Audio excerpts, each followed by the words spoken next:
Okay, आज हम कर रहे हैं बेटा कारतूस लेसन। कारतूस लेसन का पठन करेंगे। इसके मुख्य पात्र हैं आसिफ दौला और इसका एक भाई है सआदत अली।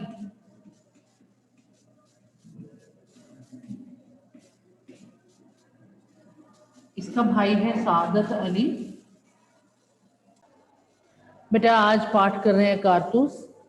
उसकी रीडिंग करने से पहले मैं आपको तीनों उसके मेन नायक बताना चाहती हूँ। आसिफ उद दौला, स्पेलिंग ध्यान से देखो, आसिफ अलग लिख के फिर उद दौला, ठीक है, उद दौला।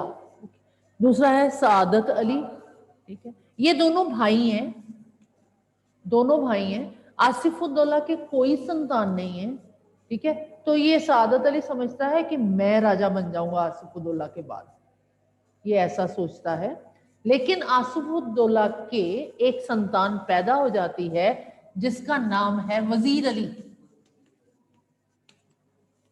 अब उसका आसिफ उद दौला का बेटा पैदा हो गया, मीन्स इसका उत्तराधिकारी पैदा हो गया। तो सआदत अली को लगता है कि ये मेरा दुश्मन पैदा हो गया, ये पैदा ना होता तो राज्यपाठ मुझे मिलता। तो उसे सआदत अली इसे अपने दुश्मन की तरह ट्रीट करता है और अंग्रेजों के साथ मिलकर वजीर अली को राज्य से खदेड़ देता है। वजीर अली को राज्य से भागना पड़ता है, ठीक है, उसे कैद करवा लेता है, अंग्रेजों के साथ मिलकर खुद राज्य ले लेता है। और ऐसे लोग जो अंग्रेजों के साथ मिलकर खुद राज्य लेते थे वो ऐशो आराम वाले होते थे, ऐश परस्ती वाले होते थे, यानी अंग्रेजों के कहने पे राज्य करना, उनके अनुसार राज्य करना। तो वजीर अली को गिरफ्तार कर लिया जाता है, ठीक है, और इसे किसी किले में भेज दिया जाता है, ठीक है। और ऐसे लोगों में जैसे झांसी की रानी थी, उसे कहा गया था उत्तराधिकारी आपका उत्तराधिकारी नहीं बन सकता, इन लोगों को पैसे देके, इन लोगों को मैनेज करके कि आप बैठो। अब जब आसिफ वजीर अली को एक जगह से दूसरी जगह तलब करने को कहा गया तो इसने अपने वकील से पूछा कि मेरे साथ ऐसा क्यों किया जा रहा है। वकील ने कुछ ऐसा उत्तर नहीं दे पाया, वकील, क्योंकि वकील अंग्रेजों के साथ था, तो इसने वकील का खून कर दिया और भाग खड़ा हुआ। अब इसके पास मुट्ठी भर सैनिक थे। मुट्ठी भर सैनिक होने का मतलब कुछ लोग थे केवल इसके साथ, लेकिन इसने इतने दमखम से अंग्रेजों को हराया, अंग्रेजों के साथ युद्ध किया कि इसका नाम अमर हो गया, याद किया जाता है। शिवाजी की तरह ये भी छुप छुप कर वार करता रहा। अब इस पाठ में बताया गया है कि कर्नल वजीर अली को पकड़ने के लिए खेमा लगाए बैठा है काफी अरसे से, लेकिन इसको पकड़ना संभव नहीं है, इसको पकड़ा नहीं जा पा रहा, ठीक है। अब एक दिन कर्नल अपने किसी व्यक्ति के साथ बैठा है और बातचीत कर रहा है, तो क्या देखता है, दूर से गर्द उड़ी आ रही है, ऐसा लगता है मानो एक नहीं कई लोग इकट्ठे आ रहे हों। इसका अर्थ है कि वजीर अली अकेला, लेकिन गर्द ऐसे उड़ रही थी जैसे पूरी की पूरी सेना आ रही हो, अर्थात वो इतना आत्मविश्वास से भरा हुआ था, इतना उत्साहित था कि बहुत तेज घोड़ा चलाकर आ रहा था, लग रहा था मानो सेना उसके साथ है, ठीक है। और उसने घोड़ा आकर बिल्कुल कर्नल के खेमे के बाहर रोक दिया और कर्नल जिसके साथ बात कर रहा था उसे बाहर भेज दिया और कहा कि मैं कर्नल से अकेले में बात करना चाहता हूं और वजीर अली के बारे में कुछ बात करना चाहता हूं, ठीक है। तो उसने कर्नल से कहा कि अगर आप मुझे 10 कारतूस देते हैं तो मैं वजीर अली के बारे में आपको खबर दूंगा। कर्नल ने कहा ठीक है, मैं तुम्हें 10 कारतूस देता हूं, तुम वजीर अली के बारे में मुझे बताओ।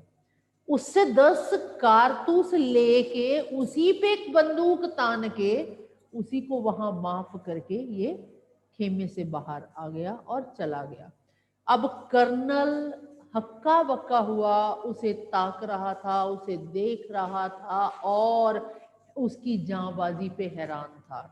जब दूसरा कर्नल का साथी अंदर आया, उसने कहा कौन था, तो कर्नल के मुंह से भी निकला एक जांबाज सिपाही, ठीक है। यही हमारा पूर्ण पाठ है, पूरा पाठ है, यही चीजें याद करने वाली हैं। जब बेटे वजीर अली अंग्रेजों के विरुद्ध था, उस समय अंग्रेजों के विरुद्ध पूरे भारत में लहर फैली हुई थी। उस समय अंग्रेजों के विरुद्ध तकरीबन तकरीबन पूरा भारत था। चलिए पाठ का पठन शुरू करते हैं। स्थान गोरखपुर के जंगल में कर्नल साहब के खेमे का अंदरूनी हिस्सा।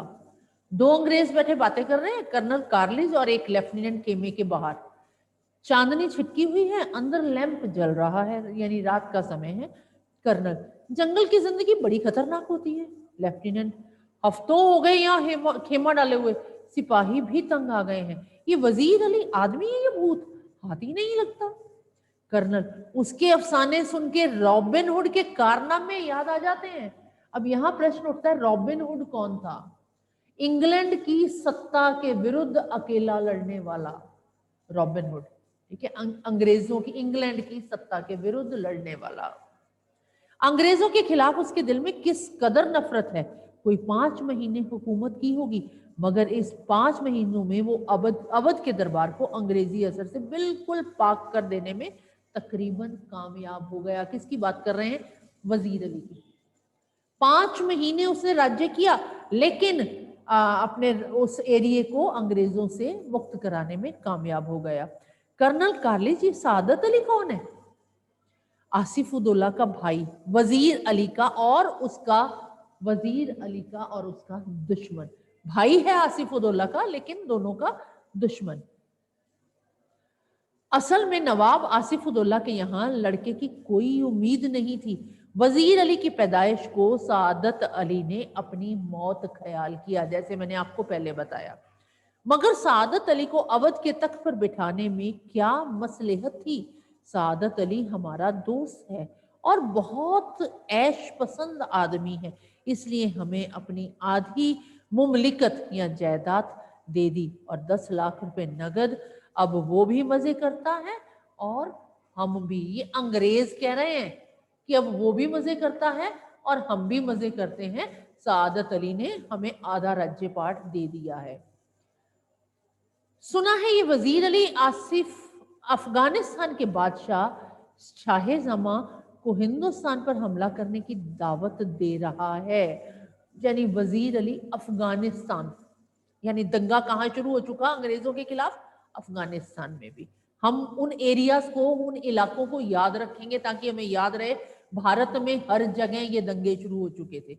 अफगानिस्तान की अभी बात हुई, अफगानिस्तान भारत के बाहर है, ठीक है। अफगानिस्तान को हमले की दावत सबसे पहले असल में टीपू सुल्तान ने दी थी, फिर वजीर अली ने भी उसे दिल्ली बुलाया और फिर शमसुद्दौला ने भी। कौन शमसुद्दौला? नवाब बंगाल का रिश्तेदार भाई, बहुत ही खतरनाक आदमी है। इसका तो मतलब ये हुआ कि कंपनी के खिलाफ सारे हिंदुस्तान में एक लहर दौड़ गई है। ये प्रश्न बन सकता है, आप कैसे कह सकते हैं कंपनी के खिलाफ सारे हिंदुस्तान में लहर दौड़ चुकी थी? ठीक है, टीपू सुल्तान, शमसुद्दौला और अफगानिस्तान का बादशाह, ठीक है। इससे हम कह सकते हैं कि सारे हिंदुस्तान में एक खिलाफियत की लहर दौड़ चुकी थी। कर्नल जी, हाँ, और अगर ये कामयाब हो गई तो बक्सर और प्लासी के कारनामे धरे रह जाएंगे। ये 2 युद्धों की बात की गई है, बक्सर का युद्ध और प्लासी का युद्ध। और कंपनी जो कुछ लॉर्ड क्लाइव के हाथों हासिल कर चुकी है, लॉर्ड वेल्जला के हाथों सब खो बैठेगी। वजीर अली की आजादी बहुत खतरनाक है, लेफ्टिनेंट बोलता है। हमें किसी ना किसी तरह इस शख्स को गिरफ्तार कर ही लेना चाहिए। कर्नल, पूरी एक फौज लिए उसका पीछा कर रहा हूं और बरसों से वो हमारी आंखों में धूल झोंक रहा है और इन्हीं जंगलों में फिर रहा है और हाथ नहीं आता। उसके साथ चंद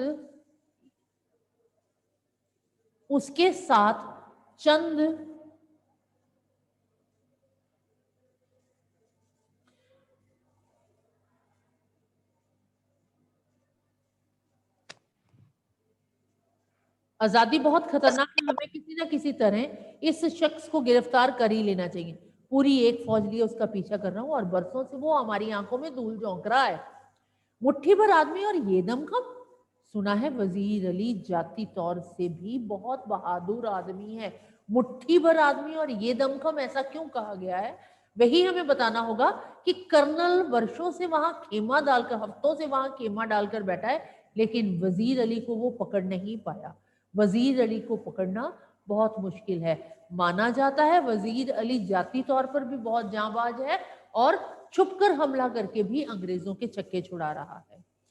ठीक है, बहादुर ना होता तो यूं कंपनी के वकील का कत्ल कर देता। ये कत्ल का क्या किस्सा हुआ था कर्नल? कर्नल कहता है किस्सा क्या हुआ था, उसको उसके पद से हटाने के बाद हमने वजीर अली को बनारस पहुंचा दिया और 3 लाख रुपया सालाना वजीफा मुकर्रर कर दिया।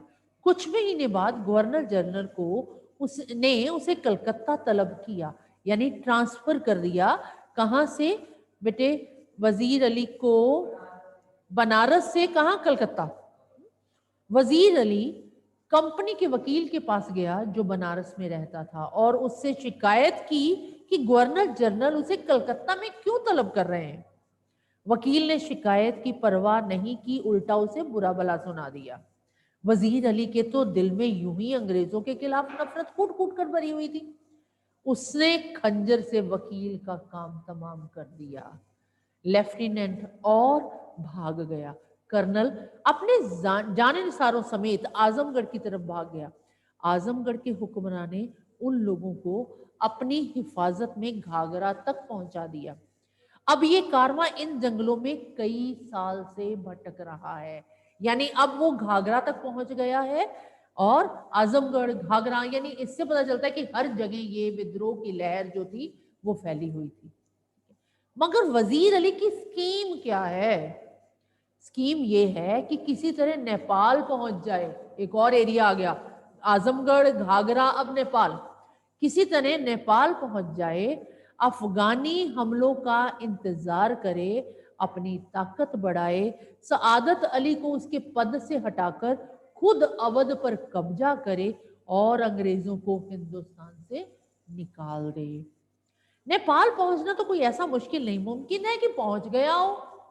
हमारी फौजें और नवाब सआदत अली खां के सिपाही बड़ी सख्ती से उसका पीछा कर रहे हैं।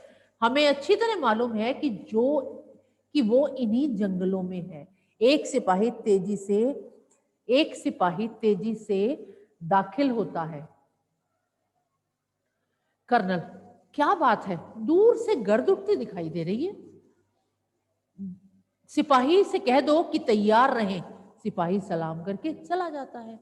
लेफ्टिनेंट, जो खिड़की से बाहर देखने में मसरूफ था, गर्द तो ऐसे उड़ रही है जैसे कि पूरा एक काफिला चला आ रहा हो, मगर मुझे तो एक ही सवार नजर आता है। कर्नल खिड़की के पास जाकर, हाँ एक ही सवार है, सरपट घोड़ा दौड़ाए चला आ रहा है और सीधा हमारी तरफ आता मालूम होता है। कर्नल ताली बजाकर सिपाही को बुलाता है। अब यहाँ पे फिर प्रश्न उठेगा बेटे कि एक व्यक्ति आ रहा था तो गर्द उड़ती हुई ऐसे क्यों लग रही थी कि सेना आ रही है। ठीक है, मैंने पहले आपको बता दिया कि उसमें उत्साह इतना था, वो इतना निडरता से आ रहा था, वो इतनी तेजी से आ रहा था, इतने स्वाभिमान से आ रहा था कि लग रहा था पूरी सेना है। ठीक है, शुब्बे की तो कोई गुंजाइश ही नहीं, तेजी से इसी तरफ आ रहा है। शुब्बे मीन्स डाउट की तो कोई हालत नहीं है, इसी तरफ आ रहा है। मुझे कर्नल से मिलना है, सवार आकर बोलता है। गोरा, बहुत खूब। सवार बाहर से, सी अंदर आकर, हजूर सवार आपसे मिलना चाहता है, भेज दो। वजीर अली का कोई आदमी होगा, हमसे मिलकर उसे गिरफ्तार करवाना चाहता होगा। कर्नल, खामोश रहो। सवार सिपाही के साथ अंदर आता है।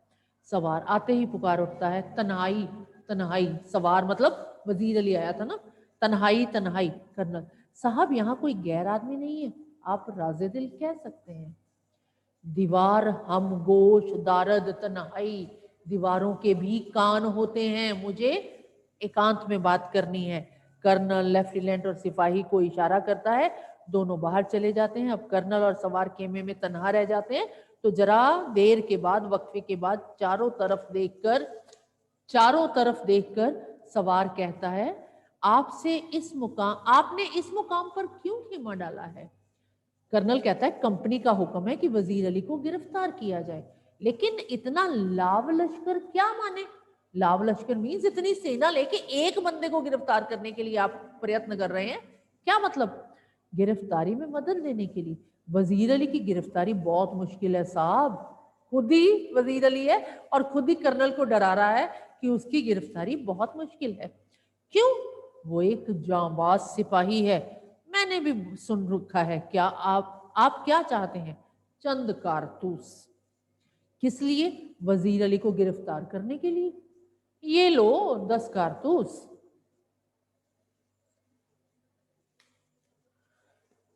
सवार मुस्कुराते हुए, शुक्रिया कर्नल। आपका नाम? सवार, वजीर अली। आपने मुझे कारतूस दिए, इसलिए आपकी जान बख्शी करता हूं। ये कहकर बाहर चला जाता है। टापों का शोर सुनाई देता है। कर्नल एक सन्नाटे में है, हक्का बक्का खड़ा है कि लेफ्टिनेंट अंदर आता है। लेफ्टिनेंट कौन था? कर्नल दबी जबान में अपने आप से कहता है, एक जांबाज सिपाही। ठीक है, ये आपका पाठ था और बहुत ही रुचिकर पाठ है। मुझे लगता है सुनकर पढ़कर हमें ये पाठ काफी अच्छा लगता है। अब पाठ प्रवेश पढ़ रही हूं मैं एक बार। काफी प्रश्नों के उत्तर आपको पाठ प्रवेश से मिल जाएंगे। अंग्रेज इस देश में व्यापारी के भेष में आए थे। शुरू में व्यापार ही करते रहे, लेकिन उनके इरादे केवल व्यापार करने के नहीं थे। धीरे धीरे उनकी ईस्ट इंडिया कंपनी ने रियासतों पर कब्जा जमाना शुरू कर दिया। उनकी नीयत उजागर होते ही अंग्रेजों को हिंदुस्तान से खदेड़ने का प्रयास भी शुरू हो गया। प्रस्तुत पाठ में एक ऐसे ही जांबाज के कारनामों का वर्णन है जिसका एकमात्र लक्ष्य था अंग्रेजों को इस देश से बाहर करना। कंपनी के हुक्मरानों की नींद हराम कर देने वाला ये दलेर इतना निडर था कि शेर की मांद में पहुंचकर उससे दो दो हाथ करने की मानिद कंपनी की बटालियन के खेमे में ही नहीं आ पहुंचा, बल्कि उसके कर्नल पर ऐसा रोब गालिब किया कि उसके मुंह से भी ये शब्द निकले जो किसी शत्रु या अपराधी के लिए तो नहीं बोले जा सकते। और वो शब्द क्या थे? एक जांबाज सिपाही। ठीक है, तो ये जो लास्ट पैराग्राफ मैंने पढ़ा है अभी, इसमें ही आपके प्रश्न भी आ जाएंगे, प्रश्नों के उत्तर भी आ जाएंगे, क्योंकि बहुत से प्रश्न सीबीएसई की तरफ से स्वयं बना लिए जाते हैं। बैक एक्सरसाइज, पीछे वाली एक्सरसाइज अभ्यास में से नहीं होते। तो उसमें से ये एक क्वेश्चन बनता है कि शेर की मांद में हाथ डाल के दो दो हाथ करने का क्या अर्थ है। ठीक है, तो उसमें आप लिख सकते हैं कि वजीर अली इतना जांबाज था कि अंग्रेज के खेमे में खुद घुसा, कारतूस लिया और उसे कह के आया, मैं तेरी जान बख्शता हूं। ठीक है, और कर्नल इतना हक्का बक्का रह गया कि दुश्मन कह दे एक जांबाज सिपाही। ठीक है, ये आपका पूर्ण पाठ था। ओके।